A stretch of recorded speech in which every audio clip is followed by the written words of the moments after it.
Hi,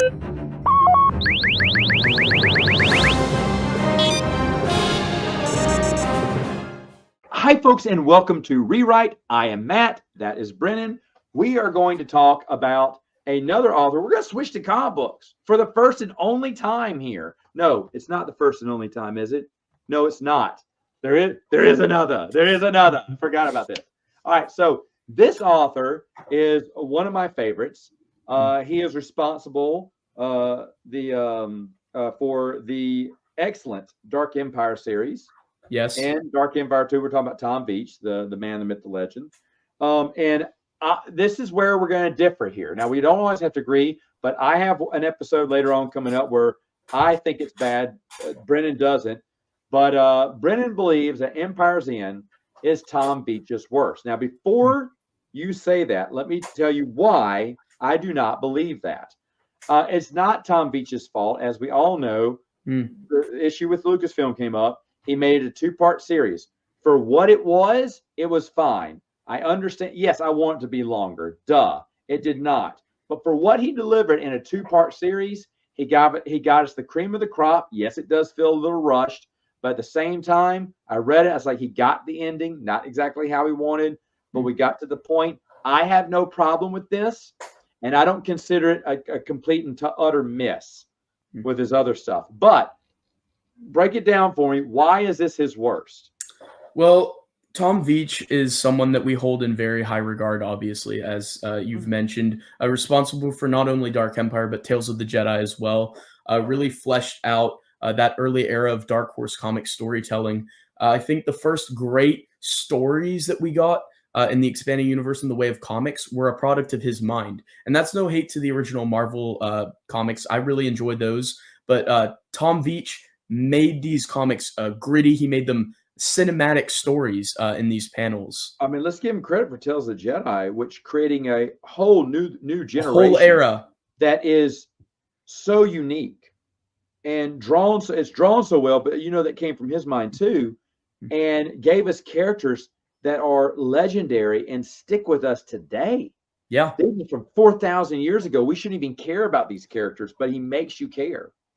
And all these years later, XR Kun is still at the top of YouTube search pages. And you look, Keldroma and Nomi Sunrider are still getting millions of views on YouTube. So not only in universe do people care about these characters thousands of years later, but decades later in our time, we still care about these characters in a 90s comic.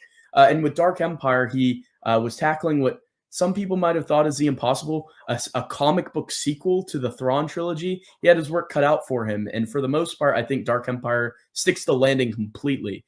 I really enjoy Dark Empire. Dark Empire 2, while not quite as strong as Dark Empire, still is a very satisfying story overall for me.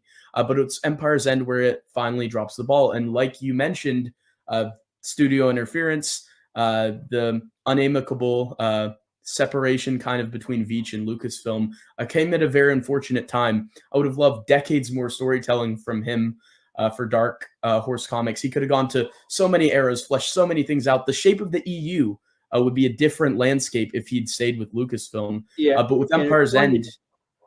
I'm sorry to interrupt you, but according to Kevin J. Anderson, who took over Tales of the Jedi, the reason why it stayed so good and felt so true, he was still talking to Veitch.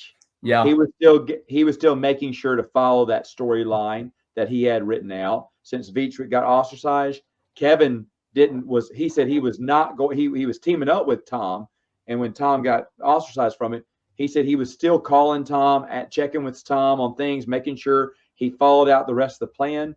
And to Kevin's credit, I mean, he did input a lot of stuff in it too, but he shares credit. Because he says the reason it's so good is because I used Veitch's outline and I was talking to him. So, yeah. I mean, Kevin J. Anderson really, and I mean, honestly, with Redemption, even after it, I think that was solely Kevin J. Anderson, but it was still a great story. So Veitch's spirit was with the later Tales of the Jedi, which are still good. And if you read it off, you don't look at the author, you really can't tell a difference. The characters don't really feel like they've been, another writer takes over. They just don't feel the same. Yeah. And here you didn't see it was kind of seamless, but that's because Kevin J. Anderson kind of was sharing the dailies, I believe, with Tom Veitch, making sure everything would look good.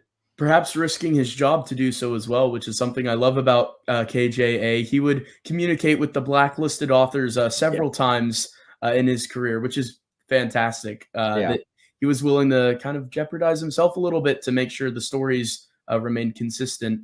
But with Empire's End, as we've mentioned, this separation forcing him to like squeak this story out. Nothing about this story, well, not nothing, but a lot about the story to me felt disjointed. Stuff like Han Solo shooting the Emperor.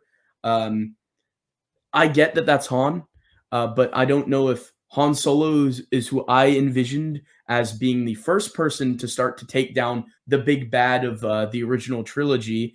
First we have obviously Vader in his heroic redemption, throwing Emperor Palpatine down a chute. Great ending for Palpatine right there. Dark Empire, he returns, and I'm fine with that. And a lot of people took issue with that. I enjoy that he can come back. I enjoy that he can be a big bad. Leia gets some spotlight, getting to kind of win Luke back as Luke's kind of fallen to the dark side there. So Luke and Leia get to shine together as they're fighting this reborn Emperor. But then to have Han kind of come in and shoot his body out of left field, to me it's a little weird, and especially that a no-name cyborg Jedi who he just got introduced to kind of pulls his spirit into him and traps him there for all eternity.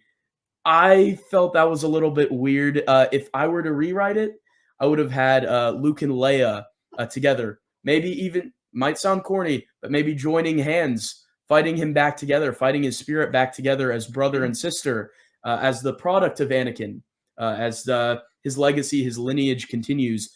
They vanquish this darkness once and for all. I think that would have been better. Maybe the story we saw in Empire's End was good. We just needed it to breathe a little more.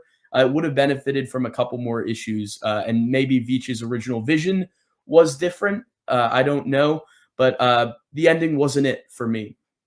Getting to know Brand was maybe detrimental to the storyline. You didn't get to know him as well. The reason I did enjoy it, I felt like someone had to trap a spirit within him and willingly die. Yep. He's more machine than man. He can take it over and kill him off, and it's a character that we're not really upset about.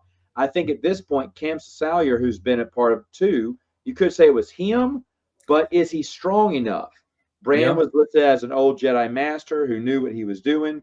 He was trained by Yaddle herself from the old Jedi Council. Yes, you could even make it Vima de Buddha. Maybe she was the one. You could have made her the sacrifice through Sunrider, through Sunrider's lineage. That would have been good too. You could have made her it. That's fine too.